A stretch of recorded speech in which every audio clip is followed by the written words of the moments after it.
Queridas irmãs, queridos irmãos, acolhamos hoje a palavra da nossa salvação. E o evangelho que hoje iremos rezar é Marcos, capítulo 7, de 24 a 30.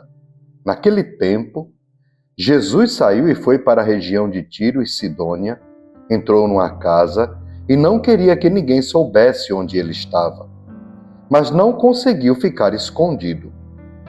Uma mulher que tinha uma filha com um espírito impuro ouviu falar de Jesus.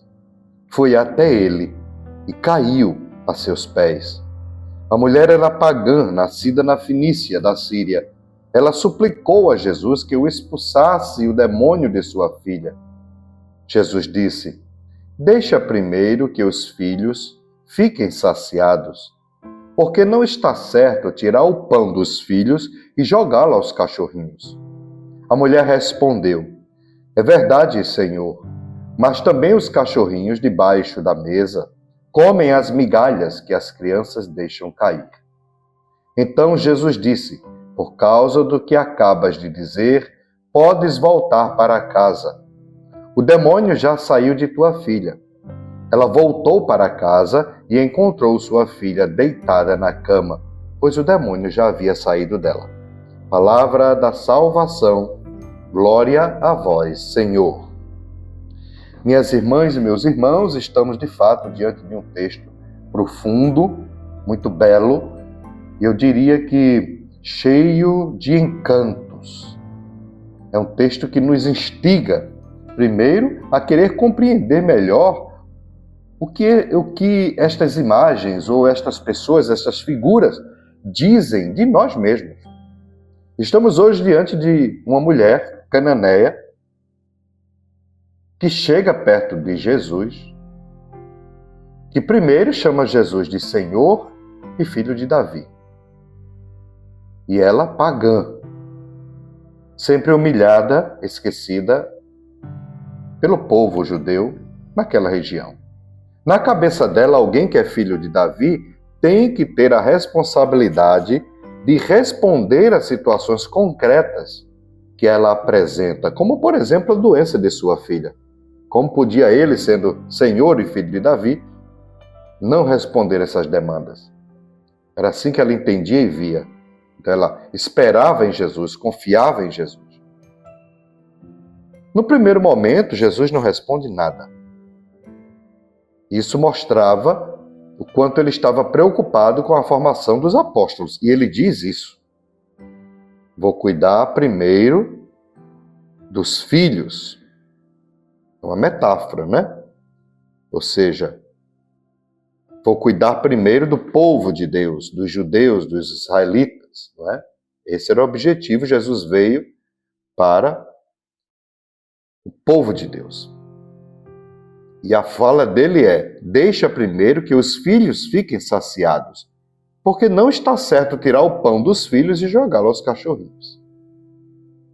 Claro, aqui eu estou falando dos filhos como o povo de Deus, os judeus, e os cachorrinhos, como era tratado naquele tempo, os pagãos. E Jesus sabia disso, afinal ele era judeu. Só que aí, claro, os discípulos mais uma vez intervêm. E veja que interessante, por quê? Porque o desejo é que mandem embora esta mulher. Por quê? Porque era uma mulher que estava gritando há um bom tempo para que Jesus a atendesse. Então é neste contexto que acontece essa cena. Mas Jesus, vendo a postura daquela mulher, o modo como ela se põe e se faz compreender, Jesus então dialoga com essa mulher. E Jesus sabe que foi enviado às ovelhas perdidas da casa de Israel, os judeus, e veio para cuidar e salvar. Só que ele encontra uma realidade mais ampla e se enche de compaixão também por aquelas pessoas que estavam fora do judaísmo, fora do templo, fora da religião daquele tempo. A mulher não é da casa de Israel. Ela não se faz de rogada, entende e sabe o seu lugar como estrangeira ou pagã, mas continua implorando, insistindo e dizendo: Senhor, socorre-nos. Ela não desiste. Ela não desiste. Diante da frase que Jesus diz: não é bom tirar o pão dos filhos, que é o povo de Israel, e jogá-lo e dar aos cachorrinhos, os pagãos e gentios, como a mulher, ela, com humildade e ousadia, responde a Jesus: é verdade, Senhor, mas os cachorrinhos também comem as migalhas da mesa dos seus donos. Ela sabe da situação dela, mas ela revela, de certa forma, que o reino é para todos. Uns comem pão, outros comem migalhas. Mas ela tinha uma certeza, que Deus nunca abandonaria ao seu pedido. Nunca. E mesmo comendo as migalhas da mesa, ela sentia que ali havia espaço para a ação de Jesus e para a compaixão.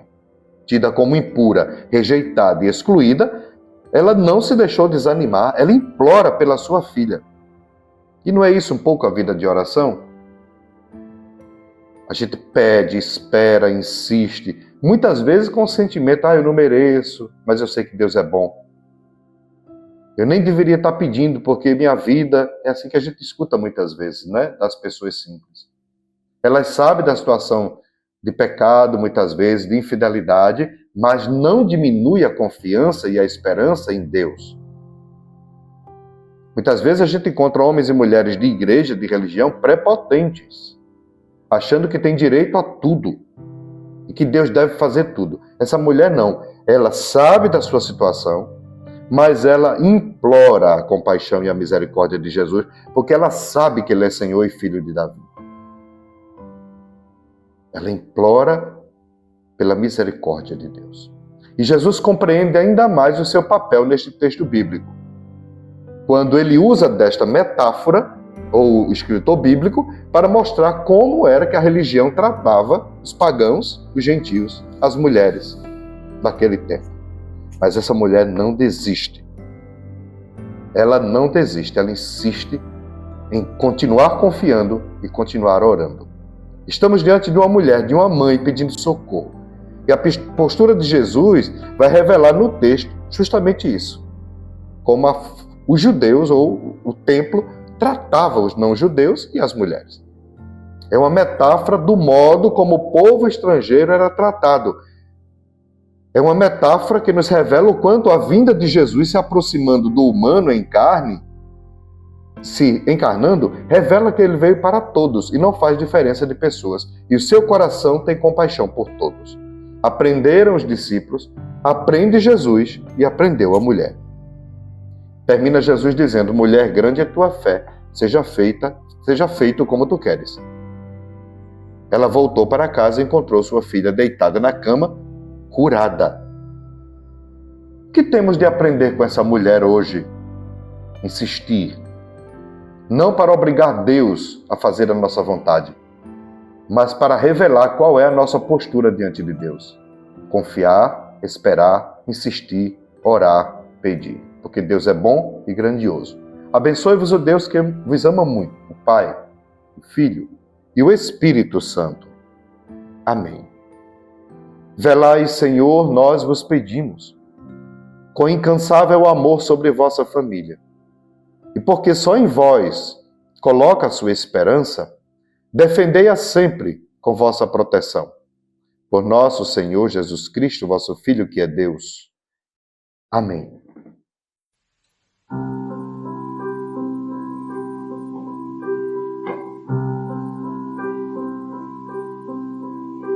Há um Deus que flutua nas águas, há um Deus no dor de cada mágoa, há um Deus em cada olhar, há um Deus no barulho dos sinos, há um Deus no sonho dos meninos, há um Deus a lhe esperar. E quando vem o anoitecer, sem ter mais uma razão para andar. Se lembra que há sempre um Deus em todo lugar. E quando vem o anoitecer, sem ter mais uma razão para andar, se lembra que há sempre um Deus em todo lugar. Há um Deus escondido nos montes, há um Deus que transborda nas fontes, há um Deus da vontade de amar. Há um Deus na agonia de um pranto, há um Deus na tristeza de um canto, há um Deus a lhe esperar.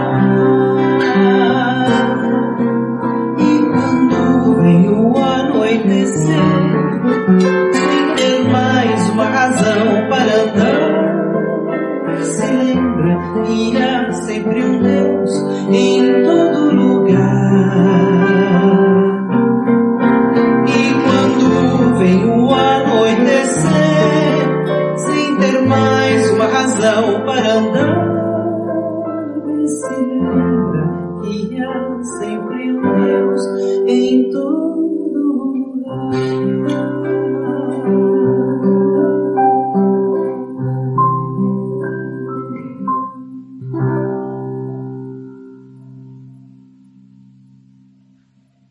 Música Há um Deus, de Maria Célia Monteiro e Nizam Guarás.